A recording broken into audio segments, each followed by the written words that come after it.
On to other news now. The deadline has passed and the dispute goes on. The Binmen of Brighton are still barricaded in at their depot, and the bins are piling up on the streets despite an attempt by the company running the service to collect the rubbish. And as Sean Killick reports, there was quite an extraordinary scene earlier today. It was 7 o'clock this morning as this dust cart was leaving the depot when two protesters stopped it. A third slipped underneath and chained his neck to the wheels.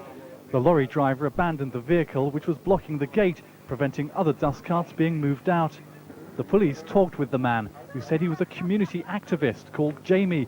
He wasn't connected with the dispute, but sympathised with the cause. One of the bin men spoke on his behalf. He's sick of the way that councils are using contractors, and this is part of his belief.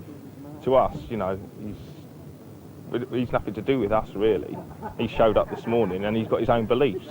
And I asked him this morning to come out, and he said that it's part of his belief. The privatisations of the company are bringing, the country down, basically. The union's senior negotiator then arrived on the scene to try to persuade the protester to come out.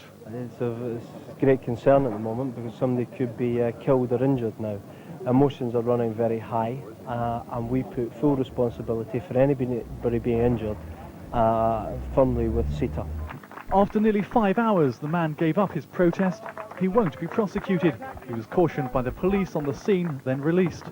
Meanwhile, the occupation at the main depot goes on. However, today, SITA brought in 5 dust carts from elsewhere, doing about a quarter of the usual rounds. It's using casual labour, but this afternoon, supporters of the bin men picketed an employment agency in an effort to stop SITA recruiting new staff. Well, Sean is now in our Brighton studio. Sean, what's the latest information you've got? Well, Sally, 2 days ago, Brighton Council gave SITA 48 hours to get collections back to normal again. That deadline passed at 4 o'clock this afternoon, and it wasn't back to normal. At 4:30, the council and the company went into a meeting at the Chief Executive's office in Brighton, and that meeting is still going on. There's no word as to what's happened as yet. Before the meeting started, I spoke to a council officer who said the main objective wasn't to get out of the contract with SITA, it was simply to get things moving again. So what are the options that are being discussed? Well, the council could terminate the contract and take it back in-house, or try to find another company to actually take it over. This is a £7 million a year contract, so of course there are big bucks at stake here, and the stakes are getting higher all the time. Sean Killick, thanks very much for joining us.